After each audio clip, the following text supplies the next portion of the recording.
Thank you very much, Ari, and thanks all for joining us. We're here today because it is time to turn the page on the wrong-headed marijuana policies that have for so long prevented the seriously ill from getting the relief they need. Earlier this month, we proposed to legalize, regulate, and tax marijuana for personal use in New York City and use the $400 million in annual tax revenues to cut CUNY tuition in half for city residents. Now, some might not agree with that proposal, but on the benefits of legalizing medical marijuana, almost everyone agrees. Let's come together and get it done. We're standing outside a hospital that treats cancer patients. City oncologists will tell you that they wish they could prescribe marijuana to their patients. We need to ensure that doctors and patients have the best options at their disposal, including medical marijuana. In a study my office is releasing today, we estimate that over 100,000 New York City residents would benefit if medical marijuana were legalized. That's 100,000 of our friends, relatives, and neighbors who would finally have a proven palliative to help them manage their chronic pain, seizures, or cancer treatments. 100,000 New Yorkers who won't have to rely on a punishing regimen of pharmaceuticals that often ends up being less effective than medical marijuana would be. 100,000 New Yorkers who won't have to suffer quite as much. When it comes to debating the merits of medical marijuana, there is no real argument. Many scientific studies have demonstrated medical marijuana's benefits, which the medical professionals with us today will discuss in greater detail.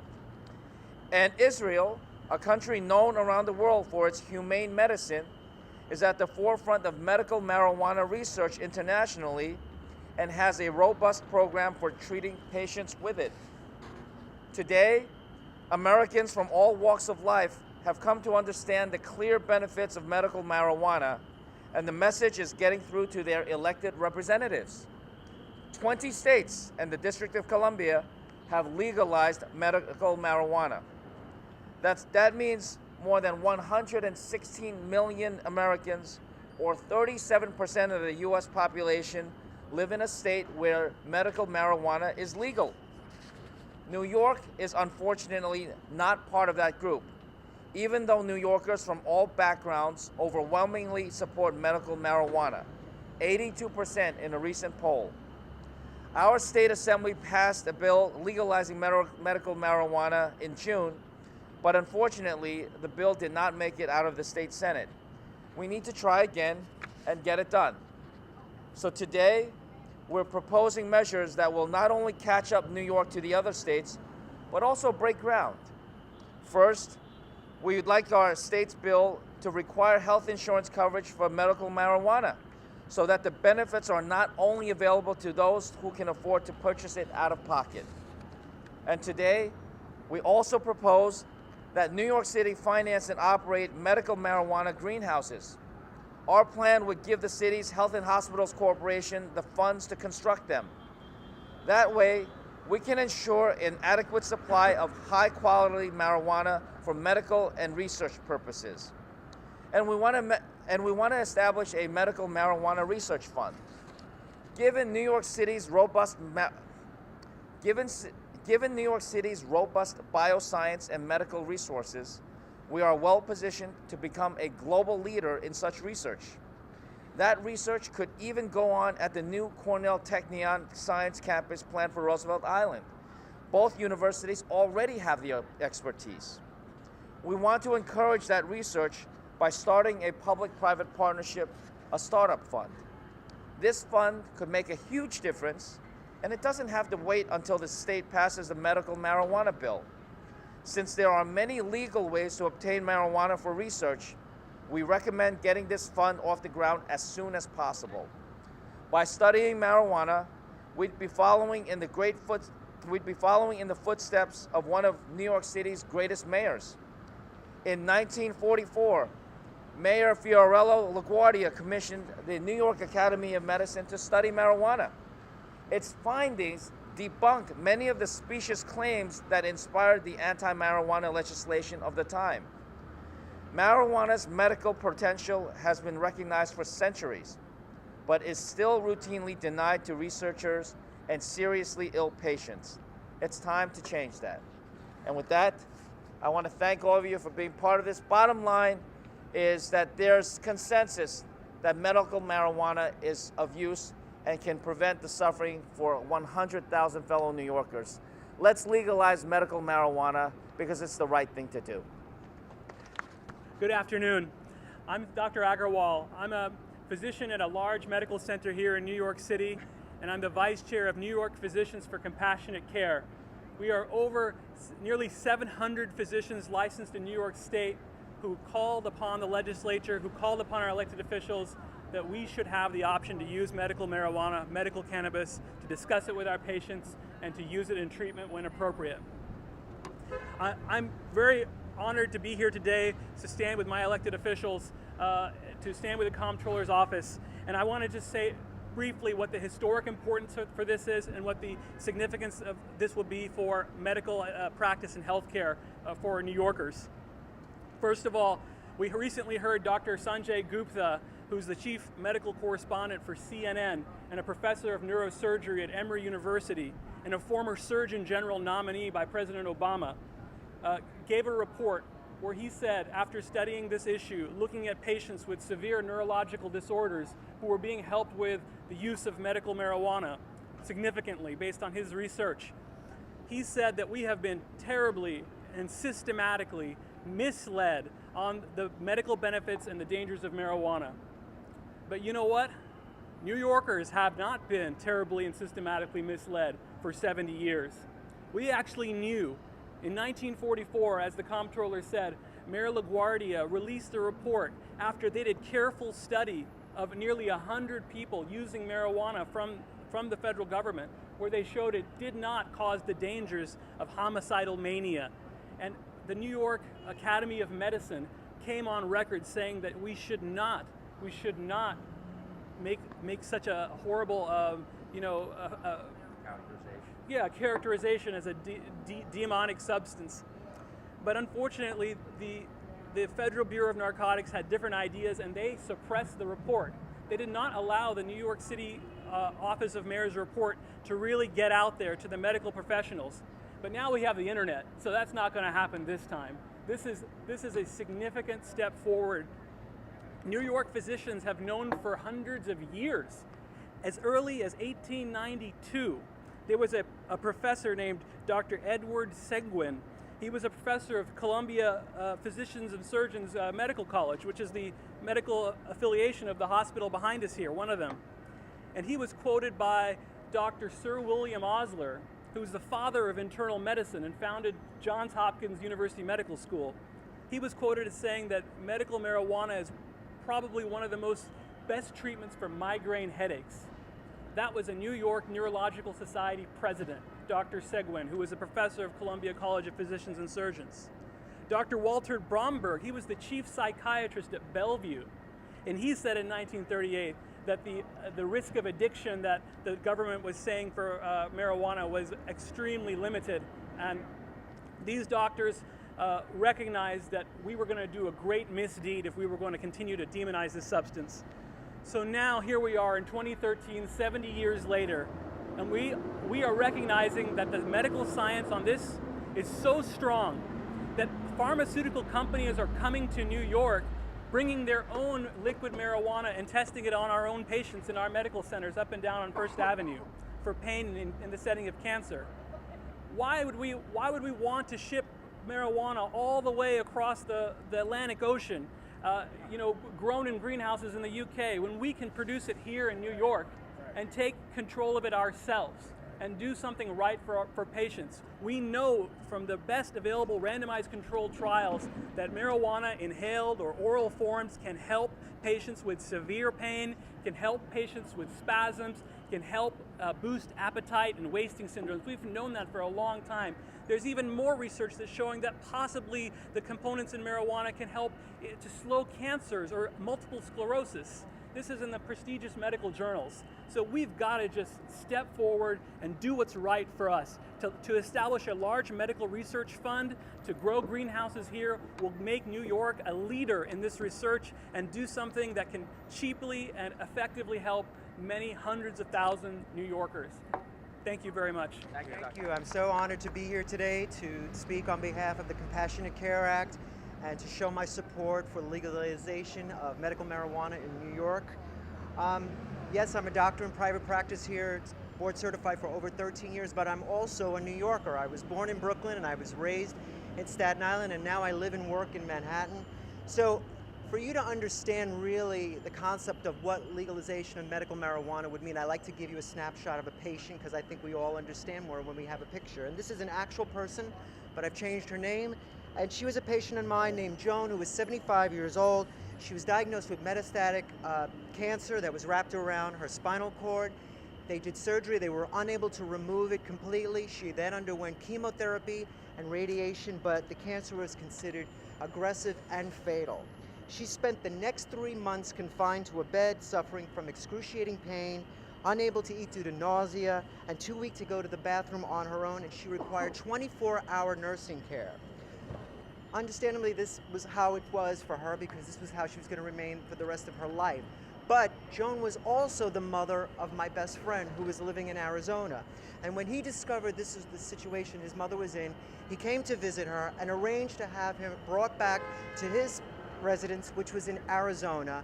She saw a physician there and she was given medical marijuana. Joan is not a drug addict. She is not drug seeking. She is not looking to get high. She was looking to live out the remainder of her life pain-free so that she could spend that time with her family. Medical marijuana alleviated her pain. It also stimulated her appetite, and she was no longer constipated because she was no longer bound to opioids.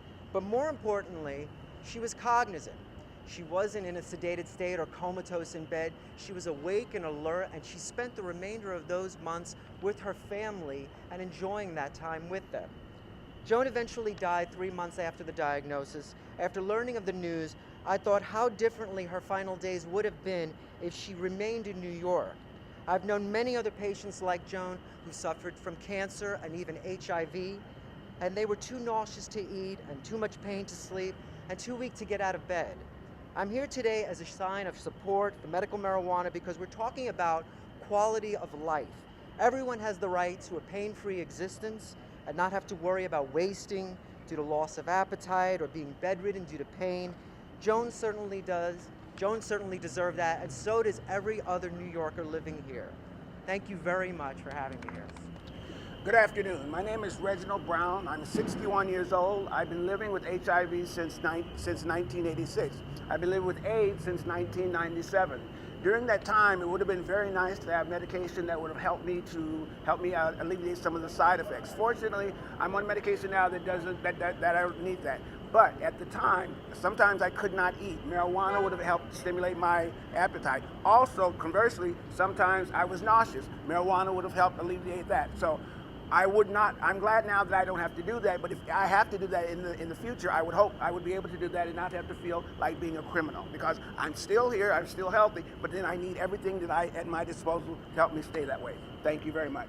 I've had the privilege of going around the state and working with patients and healthcare providers to pass the Compassionate Care Act, which is a medical marijuana proposal pending in Albany that's been carefully crafted to create a very tightly regulated system that would allow patients with serious illnesses access to a small amount of medical marijuana under the supervision of their health care provider. Now, hundreds of doctors and nurses and 82% of New Yorkers support this legislation because they understand that sick people shouldn't have to break the law just to get some relief from their pain and suffering.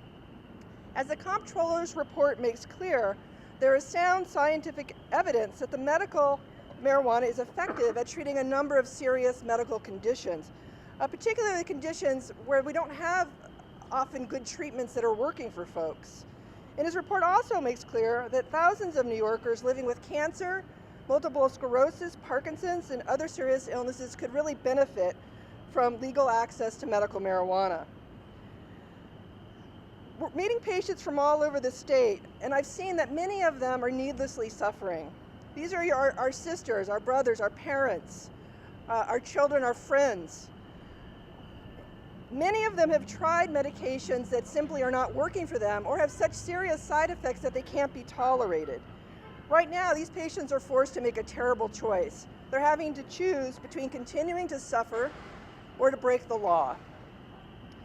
Hundreds of these patients across the state have been fighting to pass a medical marijuana bill in New York for years. And despite their illnesses, despite their chronic pain, despite severe nausea from cancer chemotherapy, some of them with incredibly limited mobility, have traveled all over this state to meet with their elected officials in Albany, to have generated thousands of letters and phone calls to our elected officials with one simple message: show us some compassion.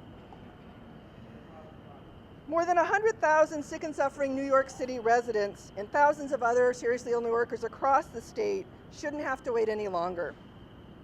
Surely we can all agree that criminalizing the sick is wrong, and that New York needs to join the 20 other states and the District of Columbia that have passed medical marijuana laws. It's time for New York to do the sensible thing and the compassionate thing, and to pass the medical marijuana bill today. First of all, I just want to thank you for giving me the forum to talk today. My son Liam is 8 years old. He has Dravet syndrome, or severe myoclonic seizures in infancy syndrome. It's a genetic mutation epilepsy. He has been seizing since 5 months, and we have tried 12 different anti-seizure medications, one class being benzodiazepine, and the results of which are increased ataxia, not able to eat, and very lowered quality of life. I'm asking today for the decriminalization of medical marijuana to save my son's life. In the past month or 2 months, 6 Dravet children have died, and this is not acceptable to me. So thank you very much, and please, let's work together to get this going. Thank you. Thank you. Yeah, my name is Dean Hauser, and my 9-year-old daughter, Amanda, has Dravet syndrome just like Julie's. The syndrome is very hard to control epilepsy. At 6 months old, my daughter had a 45-minute seizure which landed us in the emergency room. After a number of tests, they believed it was caused by a fever and sent us home. This was the start of a new life for our family. After 5 seizure drugs later and a special diet which tricks the body into thinking it is starving, we still don't have the seizure control. On her bad days, Amanda has hundreds of myoclonic and absence seizures, which put her in a zombie-like state. One of the many traumatic effects of Dravet syndrome is that our children can regress developmentally when they have a seizure.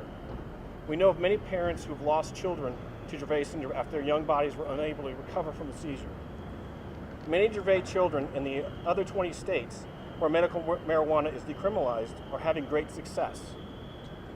The Dravet families in New York want to have medical marijuana legalized to give our families another weapon to fight this disease.